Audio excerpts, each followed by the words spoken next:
नमस्कार दोस्तों, मेरा नाम है एच एल सैनी और टेक्निकल गुरु H L Saini YouTube channel में मेरे सभी प्यारे दोस्तों का स्वागत है। दोस्तों, कल वाली क्लास में हम कुछ संधारित्र के बारे में चर्चा कर रहे थे। उसी चर्चा को हम आज फिर से आगे बढ़ाएंगे। तो दोस्तों, लास्ट टाइम पे अपन ने बात की थी कि संधारित्र से प्रवाहित होने वाली धारा लास्ट निकाल पाया था। आज उससे आगे का स्टार्ट करते हैं। तो चलो करते हैं दोस्तों स्टार्ट ये वीडियो।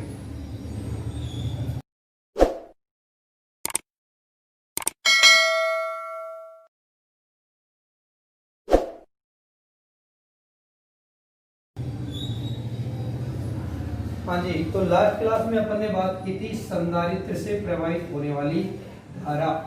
तो दोस्तों, संधारित्र से प्रवाहित होने वाली धारा का अंत में सूत्र आया था कि IC बराबर C dV बटे dt। सूत्र हमारे पास में ये आया था संधारित्र से प्रवाहित होने वाली धारा का। वो क्या आया था? C dV बटे dt। C क्या थी दोस्तों? संधारित्र की धारिता थी जिसका मात्रक फैराड होता है।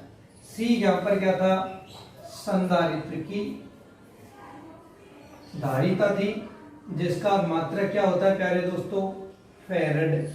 फैराड को F से दर्शाते हैं।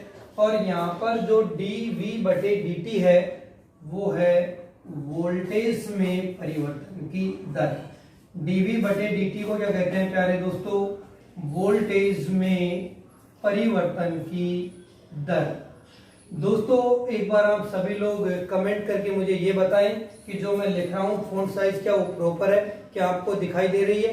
तो मेरे हिसाब से तो ये फॉन्ट साइज ठीक है, फिर भी आप एक बार ओके कर दीजिए। जल्दी से कमेंट कर दो कि फॉन्ट साइज सही आ रही है कि नहीं आ रही है। ठीक है, तो ये तो कल वाली क्लास की बात थी।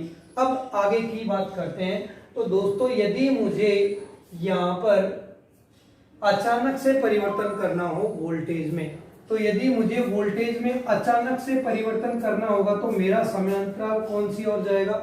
जीरो की ओर। जैसे तुम मेरी तरफ देख रहे हो, अभी अचानक से तुम्हारी गर्दन उस तरफ घूम जाए तो समयांतराल आप क्या ले रहे हो? नहीं के बराबर समयांतराल है कि नहीं है? तो जब समय अंतराल बहुत कम हो, अर्थात मुझे वोल्टेज में अचानक से परिवर्तन करना हो, तो यदि बटे में जीरो है तो वैल्यू क्या आएगी? अनंत। कहने का क्या मतलब हुआ? यदि मुझे वोल्टेज में अचानक से परिवर्तन करना है तो मुझे अनंत मान के धारा स्रोत की आवश्यकता होगी। किसकी जरूरत पड़ेगी मुझे दोस्तों? अनंत मान के धारा स्रोत की आवश्यकता होगी। तो क्या वास्तव में अनंत मान का धारा स्रोत होता है क्या? तो जवाब आएगा नहीं। यही कारण है कि संधारित्र वोल्टेज में परिवर्तन का विरोध करता है। क्यों? क्योंकि इसको यदि वोल्टेज को परिवर्तित करना है तो अनंत मान के धारा स्रोत की आवश्यकता होती है, जो कि वास्तव में संभव नहीं है। ओके, हाँ जी। तो देखिए, इसे थोड़ा सा आगे की बात करते हैं। तो ये तो थी संधारित्र से धारा। तो संधारित्र करता क्या है? वोल्टेज में परिवर्तन का विरोध करता है। हाँ जी। अब मैं बात करूं कि संधारित्र के सिरों पर वोल्टेज, हाँ जी, वोल्टेज को V और संधारित्र के सिरों को क्या लिख देते हैं मैंने? VC। तो संधारित्र के सिरों पर वोल्टेज को क्या लिखा मैंने? VC। हाँ जी। नॉर्मली अपन क्या लिखते हैं चालक तार में? V बराबर IR। तो चालक तार में जो समस्या होती है उसे हम क्या कहते हैं? प्रतिरोध R। और प्रेरक में जो समस्या होती है उसे हम क्या कहते हैं? धारिता प्रतिघात। क्या कहते हैं दोस्तों? धारिता प्रतिघात। तो यहाँ R के स्थान पर क्या आ जाएगा प्यारे दोस्तों? XC। तो XC क्या है? संधारित्र में होने वाली समस्या, अर्थात धारिता प्रतिघात। अंग्रेजी की भाषा में बोलते हैं कैपेसिटिव रिएक्टेंस। हाँ जी। तो यदि मुझे यहाँ से भी धारा का मान निकालना हो तो V में XC का भाग दे करके भी धारा का मान निकाल सकते हैं। तो देखो, अपन ने जाना कि संधारित्र क्या है, धारिता प्रतिघात क्या है, धारिता क्या है, और उसमें प्रवाहित होने वाली धारा और वोल्टेज क्या है। तो अपन ने अभी देखा कि संधारित्र वोल्टेज में अचानक होने वाले परिवर्तनों का विरोध करता है। तो देखो, इसका क्या मतलब हुआ दोस्त? यूं समझो कि एक मैं चल रहा हूं और मेरे बगल में आप चल रहे हो। यदि आप भी चल रहे हो, मैं भी चल रहा हूँ, आप भी चल रहे हो, मैं भी चल रहा हूँ, और चलते चलते मैंने आपके गाल पे एक जोर से चांटा मार दिया, यदि मैं आपके गाल पे जोर से चांटा मारूंगा तो आप क्या बोलोगे, पागल इंसान है क्या, कि बोलेगी ऐसे अड़ियल इंसान से तो बढ़िया कि पीछे चले, है कि नहीं है। तो यहाँ पर अगर ढंग से सोच के देखे तो किसके गाल पे चांटा पड़ रहा है, किसके गाल पे चांटा पड़ रहा है, क्या वोल्टेज के गाल पे चांटा पड़ रहा है कि नहीं पड़ रहा है। तो यस जवाब आएगा कि हाँ। क्यों, क्योंकि ये वोल्टेज में परिवर्तन का विरोध करता है, अर्थात शुद्ध संधारित्र में वोल्टेज पीछे और धारा आगे होती है। तो वो कितने डिग्री पे होती है, 90 डिग्री पे। तो मान लीजिए कि दोस्तों ये मेरा वोल्टेज है, तो मैंने बोला कि वोल्टेज पीछे और धारा आगे, तो मेरी धारा क्या रहेगी दोस्तों, आगे। तो जो संधारित्र में धारा होगी वो IC, वो संधारित्र के सिरों पर वोल्टेज से क्या होगी, अग्रगामी प्रकृति की होगी। और शुद्ध संधारित्र में कितना डिग्री आगे होता है, 90 डिग्री। हमेशा कोण एंटी क्लॉकवाइज दिशा में देखना है। चाहे डायग्राम ऐसा भी बन सकता है कि नहीं, देखिए कि यहाँ पर मैं क्या ले लूं, धारा, और ये क्या हो गया दोस्तों मेरा वोल्टेज। तो अभी भी देख रहे हो तो कौन आगे है, धारा, और कौन पीछे है, वोल्टेज।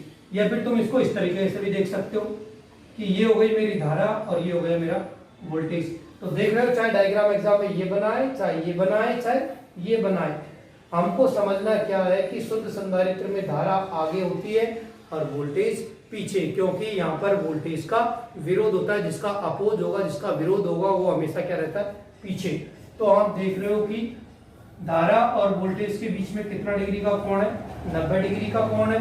तो दोस्तों इसका जो शक्ति गुणांक होगा, शक्ति गुणांक को दोस्तों अंग्रेजी में कहते हैं पावर फैक्टर, और इसे दर्शाते हैं हम कॉस थीटा से। तो देखिए कॉस की जगह कॉस और थीटा की जगह कितना डिग्री, 90 डिग्री। तो कॉस 90 डिग्री का मान कितना प्राप्त होता है दोस्तों, 0। तो हम यूं नहीं कह सकते हैं क्या कि शुद्ध संधारित्र का शक्ति गुणांक 0 होता है। क्या होता है, शुद्ध संधारित्र का शक्ति गुणांक 0 होता है। तो दोस्तों जब इसका शक्ति गुणांक 0 होगा तो क्या संधारित्र किसी प्रकार की कोई ऊर्जा खर्च करेगा, क्या किसी प्रकार की कोई शक्ति खर्च करेगा क्या। तो शक्ति का सूत्र होता है VI cos थीटा। जब थीटा का मान 0 है तो संधारित्र में औसत शक्ति खर्च क्या होती है दोस्तों, 0। तो अपन ने कौन सी इंपॉर्टेंट चीज को जानने की कोशिश की कि शुद्ध संधारित्र में धारा और वोल्टेज के बीच में 90 डिग्री का कोण होता है, और जो धारा होती है वो वोल्टेज से 90 डिग्री आगे, या फिर कह सकता हूं कि वोल्टेज है वो धारा से 90 डिग्री पीछे। लेकिन हमेशा तुलना हम वोल्टा से करते हैं, क्योंकि हम वोल्टेज को हमेशा कांस्टेंट मानते हैं। तो जो हमारी धारा है वो 90 डिग्री क्या है, आगे है। तो आगे को हिंदी में बोलते हैं अग्रगामी, और अंग्रेजी की भाषा में बोलते हैं दोस्तों लीडिंग। तो शुद्ध संधारित्र में धारा वोल्टेज से 90 डिग्री अग्रगामी अर्थात लीडिंग होती है, और शुद्ध संधारित्र का शक्ति गुणांक 0 होने के कारण ही शुद्ध संधारित्र में औसत शक्ति खर्च भी 0 होता है। अब दोस्तों बात करते हैं कि संधारित्र के द्वारा संचित ऊर्जा का मान क्या होगा। जल्दी से आप लोग उतारिए, जल्दी कीजिए इन चीजों को उतारने में। साथ में कॉपी पेन लेके बैठे, फटाफट से उतारो। जो नहीं उतार पा रहे हैं जल्दी से स्क्रीनशॉट लो। ठीक है, ले लिया आप लोगों ने स्क्रीनशॉट। चलो अब बात करते हैं संधारित्र में संचित ऊर्जा। अगला टॉपिक क्या है संधारित्र में, तो संधारित्र में संचित ऊर्जा। संचित ऊर्जा का मतलब इसके द्वारा संचित की गई ऊर्जा, इकट्ठी की गई ऊर्जा। तो मेरे प्यारे दोस्त संधारित्र ने कितनी ऊर्जा इकट्ठी की है, कितनी ऊर्जा संचित की गई है। तो आप जानते हो कि जो हमारा संधारित्र है वो आवेश लेता है, अर्थात जो हमारी ऊर्जा है उस ऊर्जा को विद्युत क्षेत्र के रूप में संचित करके रखता है। संधारित्र जो ऊर्जा है वो किसके रूप में संचित करके रखता है, विद्युत क्षेत्र के रूप में संचित करके रखता है, जिसे हम स्थिर वैद्युत ऊर्जा कहते हैं। स्थिर वैद्युत क्यों कहा, क्योंकि यहाँ पर आवेश आकर इकट्ठे होते हैं। तो स्थिर आवेश के कारण कौन सा क्षेत्र पैदा होता है, विद्युत क्षेत्र। यही कारण है कि संधारित्र ऊर्जा को विद्युत क्षेत्र के रूप में संचित करके रखता है, जिसे हम स्थिर वैद्युत ऊर्जा कहते हैं। और इस ऊर्जा का मान हम एक सूत्र है 1/2 CV² की सहायता से ज्ञात कर सकते हैं। दोस्तों यहाँ C संधारित्र की धारिता है और V संधारित्र के सिरों पर आरोपित विभवांतर है। दोस्तों कल अपन ने पढ़ा भी था कि Q बराबर क्या होता है, C × V। तो देखो इसको यदि मैं खोलूंगा तो 1/2 का 1/2 C गुणा V, क्या V² का मतलब V गुणा V लिख सकता हूं क्या, नहीं, हाँ कि ना, हाँ जी। तो देखो C × V के स्थान पे क्या रख सकता हूं प्यारे दोस्तों, Q। तो मेरा नया सूत्र क्या आ जाएगा, 1/2 QV। एक सूत्र ऊर्जा का क्या बना, 1/2 CV²। दूसरा सूत्र क्या बना, 1/2 Q × V। हाँ जी, अब देखते हैं दोस्त यहां से। तो यदि यहां से मैं V का मान निकालूंगा तो क्या हो जाएगा, Q/C। क्या आ जाएगा, V का मान निकालूंगा तो Q में C का भाग। और तब इस मान को यदि मैं इसमें रखूं तो देखिए कि EC बराबर 1/2 का 1/2 C की जगह C, और V के स्थान पे क्या लिखूंगा, Q² बट्टा C²। Q²/C², एक C से एक C कट जाएगा तो ऊर्जा का सूत्र क्या आएगा, 1/2 Q²/C।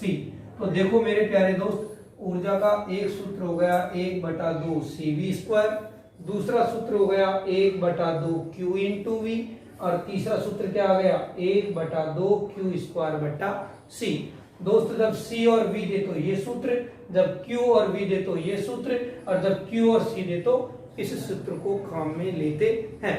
तो दोस्तों ये तो थी ऊर्जा के बारे में कि संधारित्र ऊर्जा को विद्युत क्षेत्र के रूप में संचित करता है, जिसे हम स्थिर विद्युत ऊर्जा कहते हैं, जिसका मान इस सूत्र से ज्ञात कर सकते हैं। ठीक है दोस्तों, हाँ जी। तो जिन दोस्तों को समझ में आ रहा है तो वो कमेंट करें कि हाँ सर समझ में आ रहा है, और जो दोस्त नए हैं ना अपने चैनल पे, इस चैनल को जितना जल्दी हो सके सब्सक्राइब करो और लाइक करो और अपने दोस्तों में से शेयर करना ना भूलो। जल्दी कीजिए, इसका जल्दी से स्क्रीनशॉट लो। हाँ जी, मिटा दो इसको जल्दी से। चल, हम देख रहे हैं कि संधारित्र में धारिता क्या है, धारिता प्रतिघात क्या है, वोल्टेज क्या है, धारा क्या है, ऊर्जा क्या है, शक्ति क्या है, शक्ति गुणांक क्या है। क्या इससे जुड़े हुए प्रत्येक शब्द को हमने जाना कि नहीं जाना, क्या प्रत्येक शब्द को अपन जान पाए हैं? हाँ। अब बात करते हैं संधारित्रों के संयोजन की। दोस्तों अगला और इम्पोर्टेंट टॉपिक है इसमें संधारित्रों का संयोजन।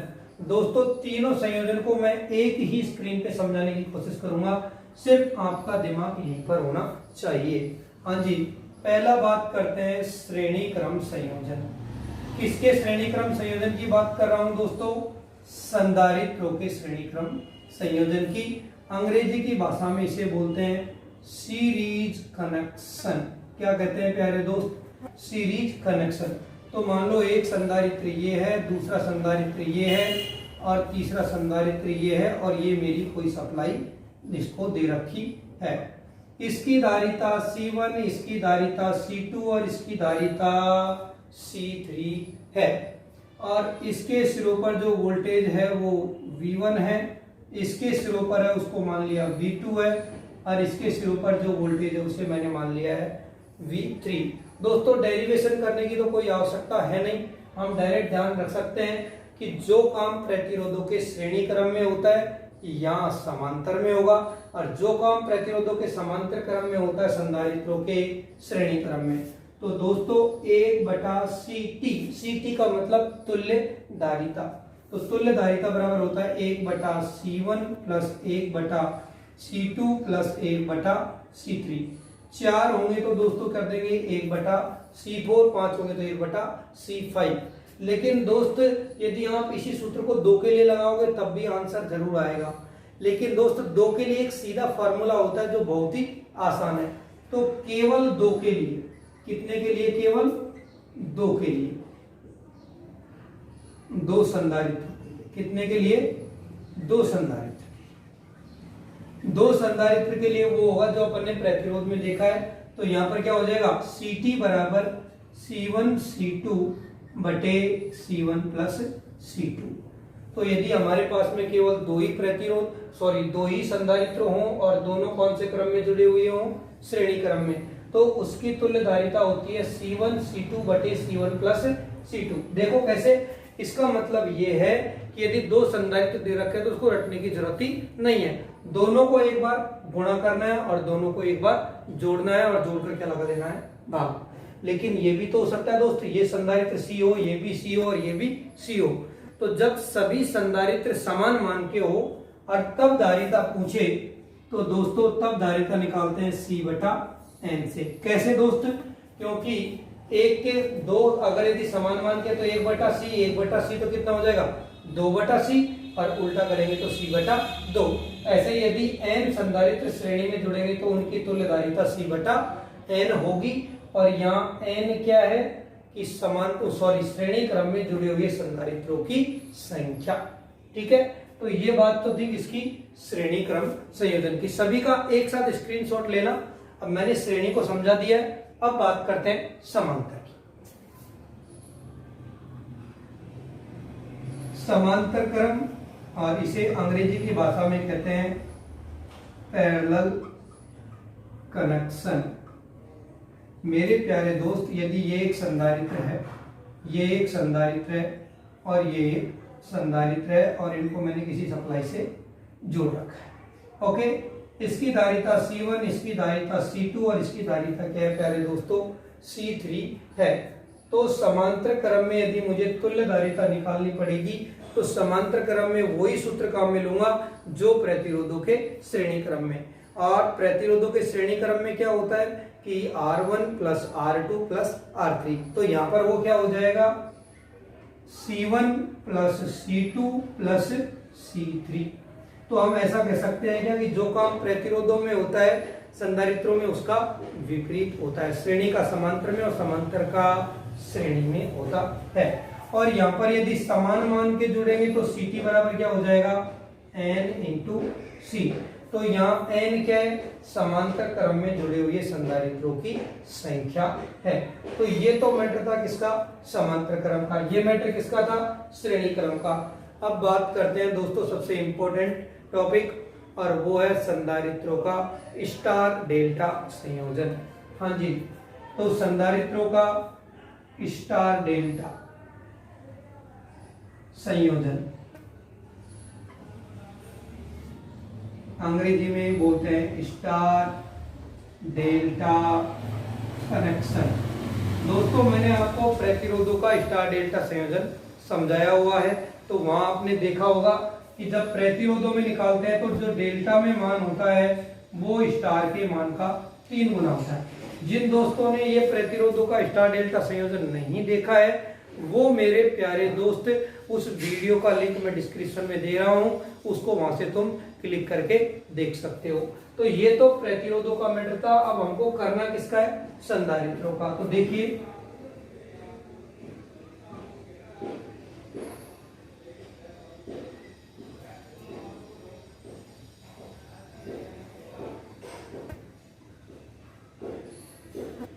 कि ये मेरा कौन सा हो गया, स्टार, और ये हो गया मेरा डेल्टा। ध्यान रखना जो ये लॉजिक मैंने प्रतिरोध का दिया था ये केवल समान मान के प्रतिरोधों के लिए था। इसी प्रकार यहाँ समान मान के संधारित्रों के लिए भी करेंगे। मान लो इसकी धारिता C है, इसकी धारिता C है और इसकी धारिता C है। तो दोस्तों जो काम संधारित्रों में होता है वो प्रतिरोध का उल्टा।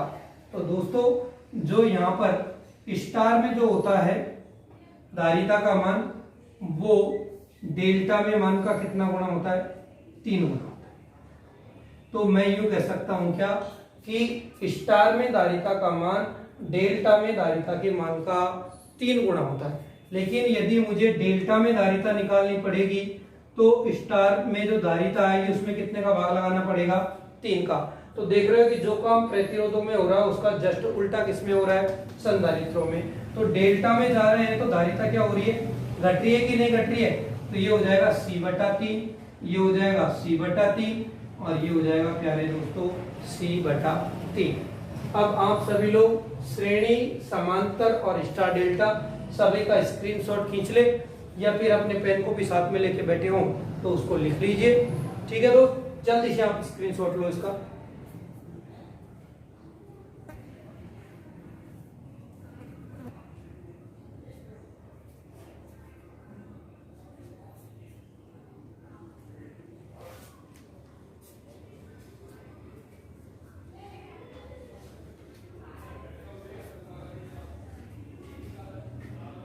ठीक है दोस्तों, हाँ जी।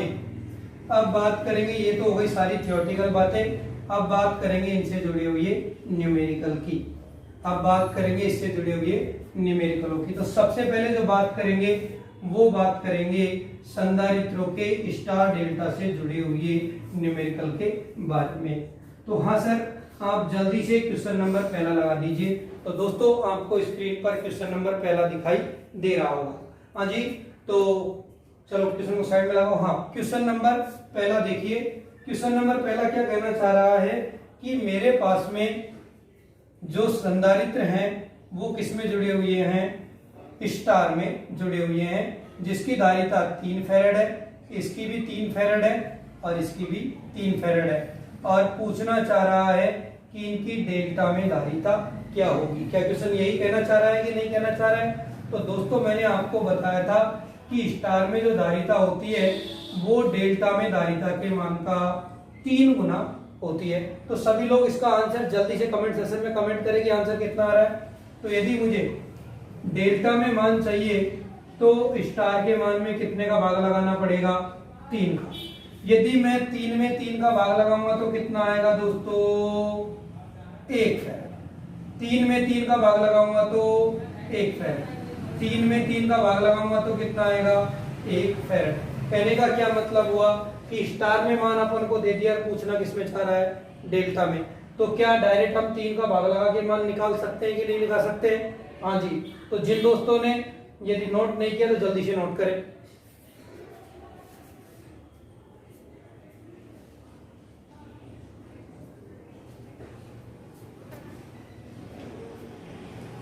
हाँ जी, ठीक है, चलो। हाँ सर, क्वेश्चन नंबर 2 स्क्रीन पे लगा दीजिए। हाँ जी दोस्तों, आपको क्वेश्चन नंबर 2 स्क्रीन पे दिखाई दे रहा होगा, और जिनको दिखाई नहीं दे रहा उनके लिए मैं लिख देता हूँ बोर्ड पर कि क्वेश्चन क्या है। क्वेश्चन नंबर 2 क्वेश्चन क्या है कि यहाँ पर दे रखा हमको 10 माइक्रो फैराड दे रखा है यहाँ पर, और आगे यहाँ पर भी कितना दे रखा है, 10 माइक्रो फैराड दे रखा है, और ये कितना है, 5 माइक्रो फैराड है, और इसके नीचे भी कितना है, 5 माइक्रो फैराड है, और यहाँ से जो जा रहा है वो भी कितना है दोस्तों, 5 माइक्रो फैराड है। और पूछना ये चाह रहा है कि ए और बी के मध्य तुल्य धारिता का मान क्या होगा। क्या क्वेश्चन यही दिख रहा है आप लोगों को स्क्रीन पे? हाँ जी, तो देखिए, तो अब क्वेश्चन को देखते हैं कि वहां से जहां से क्वेश्चन आसान तरीके से हो जाए। तो साहब कैसे पहचाने कि आसान तरीके से हो जाएगा? तो देखो कहीं श्रेणी समांतर बन रहा है क्या। तो देखो दोस्त, 5 माइक्रो फैराड और 5 माइक्रो फैराड दोनों कौन से क्रम में है? 5 माइक्रो फैराड और 5 माइक्रो फैराड दोनों कौन से क्रम में है प्यारे दोस्तों? समांतर क्रम में है। और समांतर क्रम में धारिता क्या होती है, सीधी जुड़ती है। तो 5 और 5 का कितना हो जाएगा दोस्तों, 10 माइक्रो फैराड। 5 और 5 के स्थान पर कितना लिख सकता हूं प्यारे दोस्तों, 10।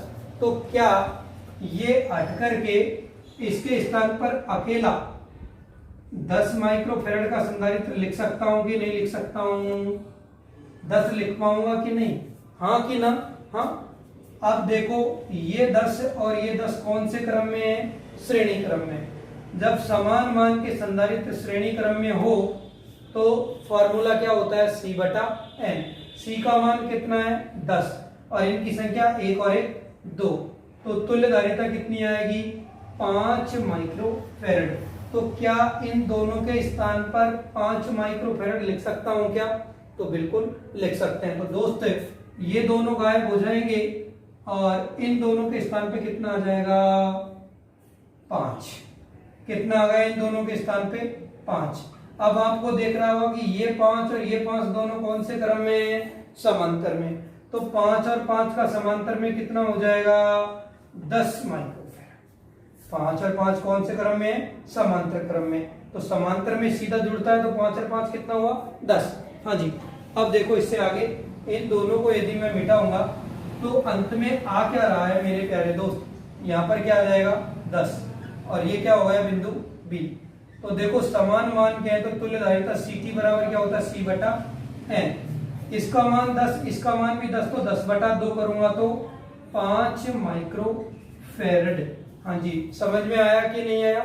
देखो मेरे प्यारे दोस्त, स्क्रीन पे आपको दिख रहा होगा कि 5 और 5 कौन से क्रम में दिख रहे हैं, समांतर में। तो 5 और 5 का कितना हो गया, 10, और 10 कौन से क्रम में, श्रेणी में। तो 10 और 10 का कितना हो गया, 5, और 5 और 5 कौन से क्रम में, समांतर क्रम में। तो 5 और 5 का कितना हो गया, 10, और 10 और 10 का श्रेणी में कितना हो गया, 5।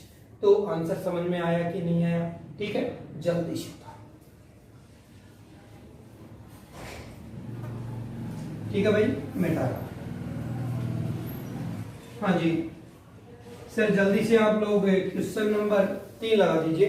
हाँ जी, क्वेश्चन नंबर 3 देखो स्क्रीन पे दिखाई दे रहा होगा आपको।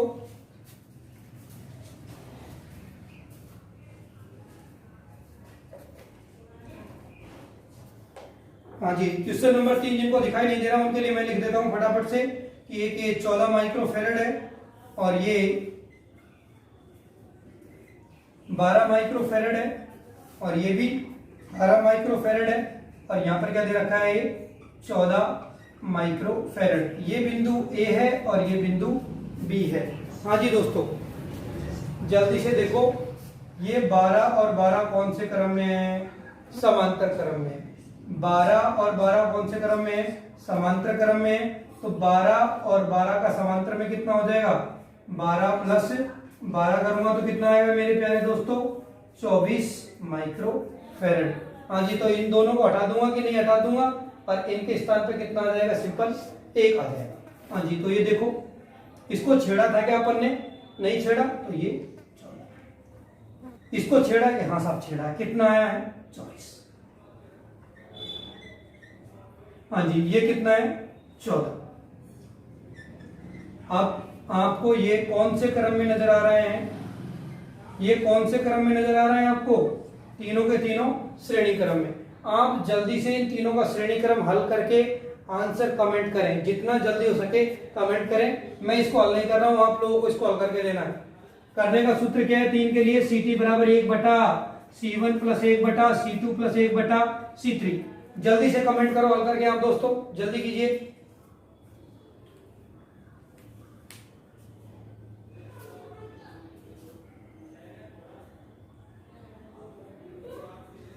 हाँ जी, हाँ जी, मैक्सिमम का जवाब आ रहा है। आंसर कितना आ रहा है, 5.4 माइक्रोफैरड। हल करना नहीं आए तो भी फिर दोबारा से कमेंट करना। इसको हल करना है, सिर्फ कुछ नहीं करना है, 1 बटा 14, 1 बटा 24 और 1 बटा 14 उल्टा करोगे तो हल करने में कितना आएगा, लगभग 5.4 माइक्रोफैरड आपको प्राप्त होगा। तो ये तो अपन ने बात की आज के कुछ थ्योरेटिकल चीजें, और साथ में किए इससे जुड़े हुए कुछ छोटे छोटे न्यूमेरिकल। दोस्तों, आपको यदि ये वीडियो सीरीज पसंद आ रही है ना, तो इसे लाइक, शेयर और सब्सक्राइब करना ना भूलें। जो मेरे नए दोस्त हैं, जो पहली बार इस चैनल पे आ रहे हैं, तो वो अपना बेल आइकन प्रेस करके रखें, और जो सब्सक्राइबर वाला जो बटन है उसको भी प्रेस करके रखें, ताकि आगे जो आपको वीडियो मिले उसका नोटिफिकेशन मिलता रहेगा। डेली आपको शाम को 7 बजे आपकी डेली क्लास होती है, तो आपके जितने भी दोस्त हैं उसमें इस वीडियो को शेयर किया करो, ताकि आप लोग इसका फायदा उठा सको। भाई ये कोरोना काल है, इस कोरोना काल में ऑफलाइन क्लासें हो नहीं रही हैं, तो कम से कम ऑनलाइन क्लासेस जितना ग्रहण कर सको उतना ग्रहण करने की कोशिश करो। ठीक है दोस्तों, आज के इस लेक्चर के लिए तो इतना ही। सुनने के लिए थैंक यू। मिलते हैं नेक्स्ट वीडियो में।